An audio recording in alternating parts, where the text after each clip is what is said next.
and film credits are outstanding. While working as an actress and playwright, Elizabeth Omilami also worked along with her husband, Afemu Omilami, for 15 years in the background of Jose Feed the Hungry and Homeless, the organization founded by her parents in 1970 and assumed leadership of the organization upon the passing in 2000. Ladies and gentlemen, won't you please join me in saluting our featured speaker.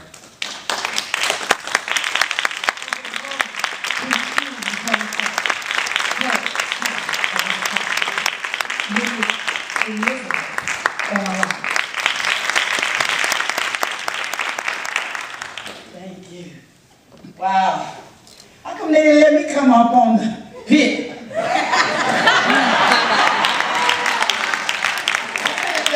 I ain't got no red dress and show ain't got that ticket. But I could have come up on the pit. You know, y'all have been such a gracious audience. And it's just been, you know, Byron Saunders is a friend of mine. And I say that, I don't say that lightly. I grabbed him from Hampton University, and I won't tell you what year, because a very few of y'all out there know, the rest of y'all don't need to know. And we came to Atlanta and started People Survival Theater, which was the first of its kind in Atlanta. And through several seasons, all with Jose Williams in the background saying, why would y'all do some plays that mean something? And have been friends ever since. So I'm here because of him, and I thank you, Byron, very much for inviting me, and I'm going to be really, really short. Because when they started talking about fried chicken a long time ago, I said, ooh, I'm still thinking about fried chicken. All right. Very, very short. Because tonight, we want to celebrate women. You know, I'm going to stick to this script, too. You know, sure, God created man before woman, but then you always make a rough draft before the final match. So, tonight we want to celebrate those women, and all of us actually, that in spite of our sisters being moved over, are still on the move. So just give yourselves a round of applause right now. For all those times when you had to get a kid to a scheduled event and finish the proposal for work, cook the dinner and get the bill paid, and you did it. Say, I did it. I did. All right, posse. Create for yourselves, and all those times you had to cook the food after you bought the food, because you cashed your check, because you worked for the food, because you got the job, after being home having the children who needed the food in the first place, that you had to get and prepare when you got home from work. Making that cycle all over again. Say, I did. I did. Come on now. Celebrate yourselves for all those times you looked in the mirror and had to love yourself anyway. After looking in that magazine and seeing that ridiculously unreal model's face or body on TV, but after having that baby or living with some other kind of stress, had put on a few extra pounds or created a few more wrinkles, but looking at yourself, you had to realize that you loved yourself whether anybody else did or not. And that every ounce, every roll, every wrinkle, every mole, every dot or spot, every lump or scratch was wonderful, beautiful you. And you loved yourself right through all those times. Say, I did. I did. And women, womb man, celebrate yourselves, women, because it's okay to do so. And it doesn't mean that you don't celebrate men or children or cats or dogs or fleas or hogs. But tonight, at least this moment in time, right here, this is your moment to celebrate yourself. And don't let nobody nowhere take that away from you. You lived this life, and you made it through it all by the grace of God. And with a lot of help from unseen angels. We did. Yes. Yes, and I'm here to tell you, baby, that if God brought you this far, that he didn't bring you this far to leave you. Amen. So hold on to that knowledge and stare life right in the face and say, honey, if you want to fight, you got one. Because I didn't come this far through slavery, through abuse, through the knife, and through family strife, and through bad lovers and out from under the covers with good lovers, to lay down and let you move over me.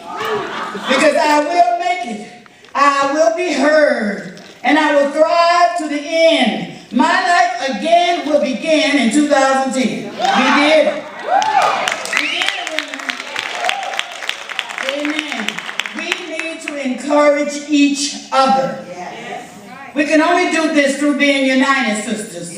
We need to be united because women in the Philippines are tricked into Arab countries and they become male order brides. But when they get there, they become slavery. They become slaves to sex rings, and because women in the Arab countries are burned, beaten, and brutalized far beyond recognition because of choices that they made in their lives. And because women who are here in America live unappreciated, many of them, live in marriages that are cold and that are frigid, but can't tell nobody because they're afraid their sisters might spread the word. We need to support each other, sisters, out of economic and sexual slavery. Only through a united sisterhood can we overcome the fact that in the United States a woman is raped every 6 minutes. A woman is battered every 15 seconds. In North Africa, 6,000 women are genitally mutilated each day. This year, more than 15,000 women will be sold into sexual slavery in China.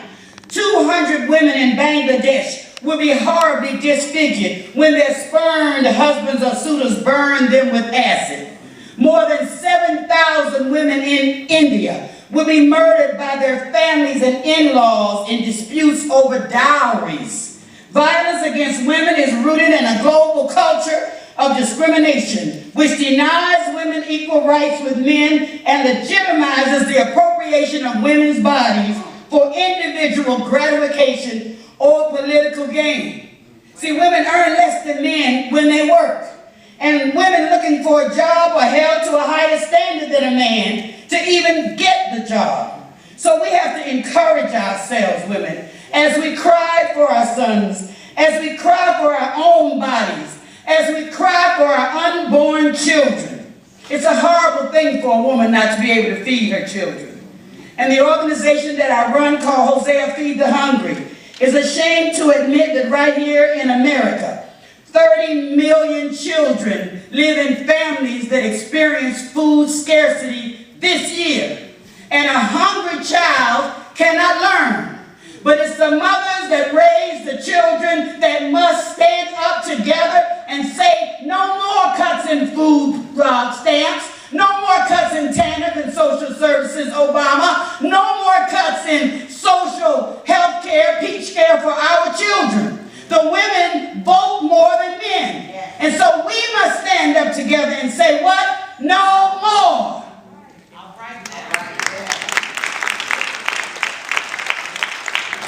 Now, I visited Korea a few weeks ago, and I want to tell you, them women over there, now they done worked it out. Now, they don't nobody get out of college in Korea and don't take care of their elders, ain't that right, Lee? We've got to remember, it's our responsibility to take care of our elders.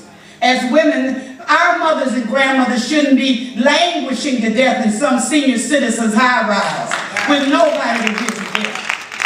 It's our responsibility to take care of our elders. Well, you know, I can't say that I've experienced food scarcity because I have not. Matter of fact, I'm a woman on the move. I move from the bed to the refrigerator. Sit down and back to the bed. But I'm blessed to have a wonderful husband. He is my Blackberry. I'm blessed. And don't y'all single women out there believe that lie. It ain't no good men. It's good men of every shade, size, color. Some got money, some don't, but they're out there. your man. Just don't be bringing a whole lot of women home with you. I'm believing in polygamy. No, honey. Why is she sounding like her daddy though? Why is she sounding like her daddy for real? Next thing you know, he gonna forgot you there. You stay home with your husband by yourself. And don't be having a whole lot of visitors. Y'all want to visit, y'all go visit at Starbucks. Okay. Don't be bringing them women home to your house. So I am talking about tonight as I take my seat. Women, we are going to celebrate like women that we don't know. Y'all remember the candy lady?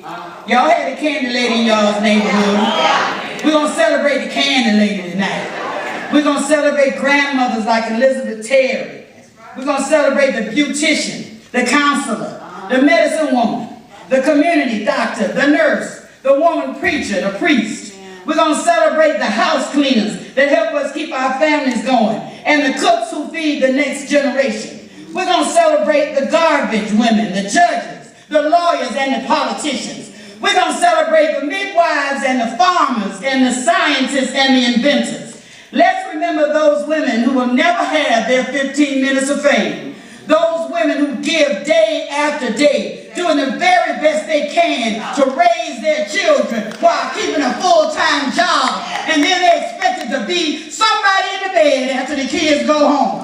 Let's celebrate those women who have been abused and misused, and yet they still keep going day after day after day. Let's celebrate those women who were slaves way back when we don't like to remember, who were raped and beaten and robbed of their humanity. And yet Harriet Tubman kept on going. Sojourner Truth kept on going. So you and I could be here today, so we could stay in Atlanta, Georgia, and say we're somebody. Celebrate, women, and while you celebrate, remember, you are responsible for your sister. You are responsible for your community, and you are responsible for the children that have no parents, because they are your children, and all children belong to all of us. So yes, celebrate, but remember, you did it. Let's keep on doing it, because there's a lot more work to be done.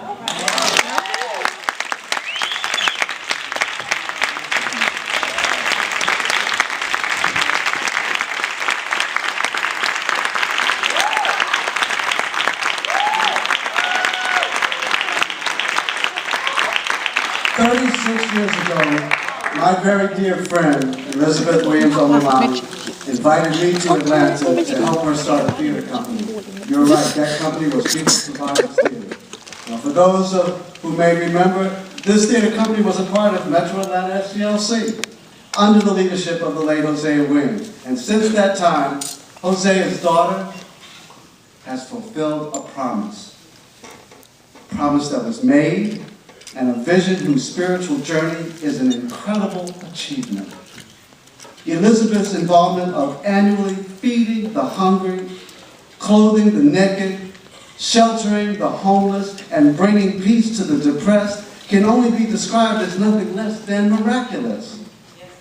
If there was a modern-day reenactment of the biblical version of the story of Christ feeding the multitude with loaves and fishes, the Hosea Feed the Hungry and the Homeless organization under the co-direction of Elizabeth Omilami is that phenomena.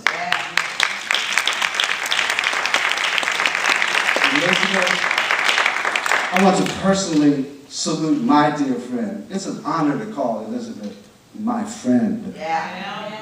And we've known each other a long time, okay? Because you know what? This is an honor that's long overdue. This is Atlanta's very own woman on the move around the globe. Y'all stand up and give this woman a standing ovation.